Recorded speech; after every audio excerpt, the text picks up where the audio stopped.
Hello प्यारे बच्चों, आप लोग कैसे हैं। चलिए प्यारे बच्चों, आज फिर हम आप लोगों के सामने वीडियो नंबर 29 वीडियो नंबर 30, इससे पहले जो वीडियो नंबर 29 प्रोवाइड किया गया आप लोगों को, उसमें समविभव पृष्ठ क्या है और उसके कुछ लक्षण हैं।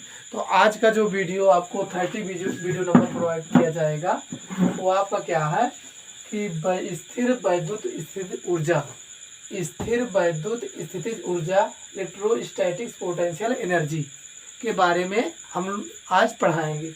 तो इलेक्ट्रोस्टैटिक्स पोटेंशियल एनर्जी जो होता है वो क्या होता है कि आवेशों के किसी निकाय की वैद्युत स्थितिज ऊर्जा उस कार्य के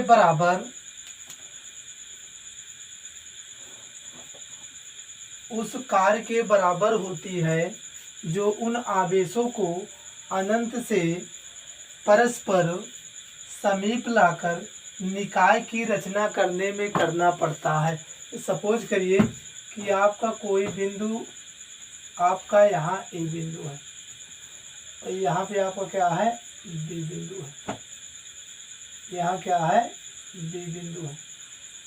अब मैंने यही कहा आवेशों ए प्लस Q1 आवेश, ए प्लस Q2 आवेश, आवेशों के किसी निकाय मतलब ये जो इसकी संरचना है, निकाय की वैद्युत स्थितिज ऊर्जा, जो वैद्युत स्थितिज ऊर्जा यानी U जो होता है उन आवेशों को अनंत से उस कार्य W के क्या हो जाता है बराबर हो जाता है। जो वैद्युत स्थितिज ऊर्जा U होता है वो कार्य किसके बराबर हो जाता है, कार्य W के बराबर हो जाता है। जो उन आवेशों को, अब देखिए इन आवेशों को कहाँ से लाया गया है, अनंत से परस्पर समीप लाकर निकाय की रचना करने में करना पड़ता है। यानी कि आवेश को अनंत से लाकर एक रचना प्राप्त होती है। क्या प्राप्त होती है, रचना प्राप्त होती है। अब फिर मैंने लिखा कि माना कि निकाय ए बी, ये आपको क्या है ए बी प्लस Q1 आवेश व प्लस Q2 आवेशों को R मीटर की दूरी पर रखकर बनाया गया है। देखिए ये इसकी दूरी क्या हो जाएगी, इसकी जो दूरी हो जाएगी ए और बी की R मीटर की दूरी पर, R मीटर की दूरी पर रख कर बनाया गया है। आवेश Q1 पर पहले से ही बिंदु A है, आवेश Q1 पर पहले से ही बिंदु A है और लेकिन आवेश Q2 अनंत से बिंदु B तक लाया गया है। जो आवेश Q2 है वो अनंत से आया है, मतलब काफ़ी दूर से आया है। कहाँ, बिंदु B पर लाया गया है। तो आप इसको चित्र बना लेंगे, उसके बाद फिर नई लाइन से लिखेंगे इसलिए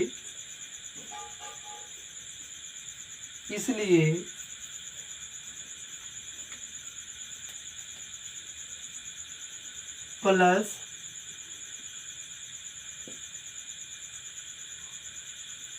Q1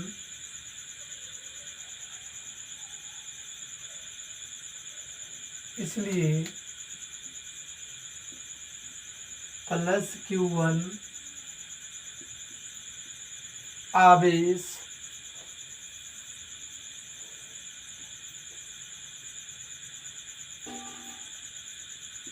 के कारण बिंदु B पर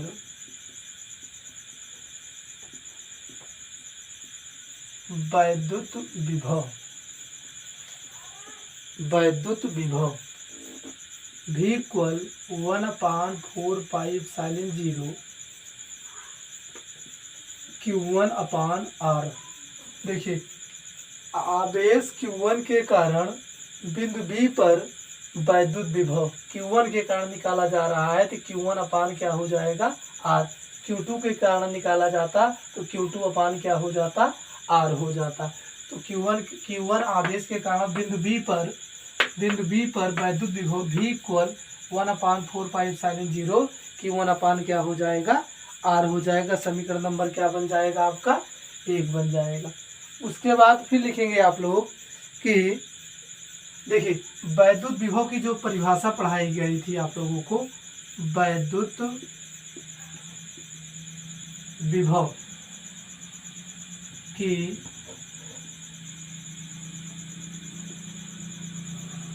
परिभाषा से, वैद्युत विभव की परिभाषा जो पढ़ाई गई थी V इक्वल W/Q0।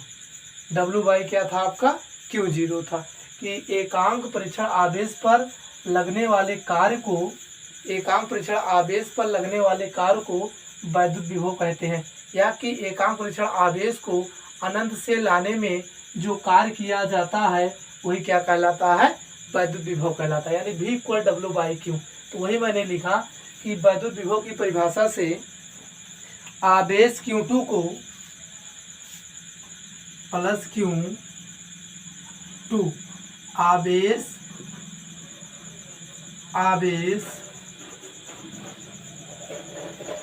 Q2 को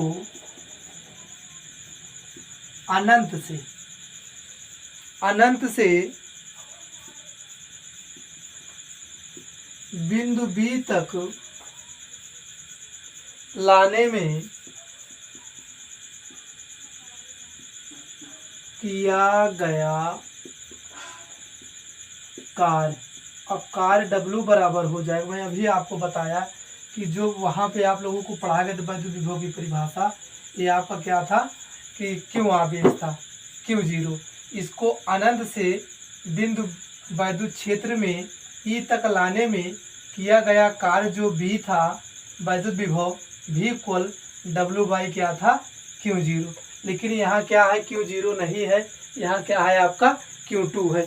तो हो जाएगा कि V इक्वल W/Q2। तो जब इसको आप क्रॉस मल्टीप्लाई करेंगे तो W बराबर V इंटू Q2। तो यहाँ कार्य W बराबर आ जाएगा V इंटू Q2 आ जाएगा, V इंटू Q2 आ जाएगा। ये आप लोगों को समझाने के लिए बताया गया था, इसको लिखने की कोई ज़रूरत नहीं है। कार्य W बराबर V इंटू Q2 आ जाएगा। उसके बाद फिर लिखेंगे आप समीकरण, इसको 2 बना लेंगे। अब लिखेंगे समीकरण 1 में, देखिए समीकरण 2 में, समीकरण 2 में समीकरण 1 से V का मान रखने पर, यानी कि जो समीकरण आपका 2 है, समीकरण 1 से V की वैल्यू यहाँ रखेंगे। जब V की वैल्यू रखेंगे तो कार्य W बराबर हो जाएगा 1/4πε0 Q1/R, और यहाँ क्या है Q2 है, यानी W इक्वल 1/4πε0 Q1/R, ये वैल्यू यहाँ आ जाएगी और Q2 पहले से है, तो W इक्वल 1/4πε0 Q1 Q2/R आ जाएगा। तो अब ये लिखेंगे कि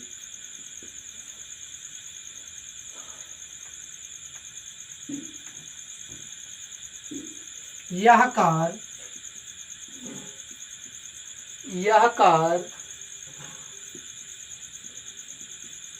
निकाय में वैद्युत स्थितिज ऊर्जा के रूप में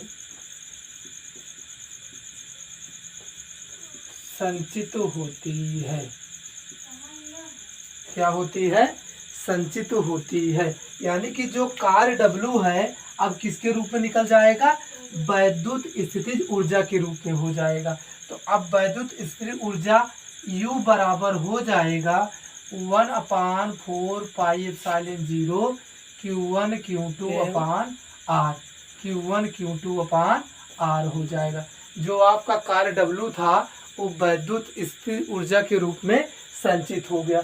वही मैंने लिखा, यह कार्य निकाय, मतलब इस निकाय में वैद्युत स्थितिज ऊर्जा के रूप में क्या हो जाता है? संचित हो जाता है। वही जो यहाँ मैंने लिखाया था सबसे पहले, आवेशों के किसी निकाय की वैद्युत स्थिर ऊर्जा उस कार्य के बराबर होता है, यानी कि वैद्युत स्थिर ऊर्जा U कार्य W के क्या हो जाता है, बराबर हो जाता है, जो उन आवेशों को अनंत से परस्पर समीप लाकर निकाय की रचना करने में करना पड़ता है। सेम कंडीशन वही निकल के आ गया। कार्य W इक्वल 1/4πε0 Q1 Q2/r² वैद्युत स्थिर ऊर्जा के रूप में क्या हो गया, संचित हो गया। तो वैद्युत स्थिर ऊर्जा U बराबर आ गया 1/4πε0 Q1 Q2/r आ गया। और जो वैद्युत स्थिर ऊर्जा होता है वो क्या होता है, एक अदिश राशि होती है। तो लिख लीजिए वैद्युत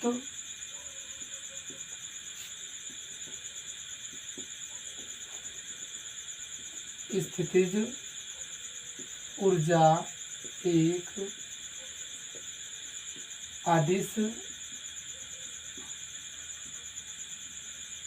अदिश राशि है। क्या है, एक अदिश राशि है। क्या है, एक अदिश राशि है। इसके बाद जो अगली हेडिंग है,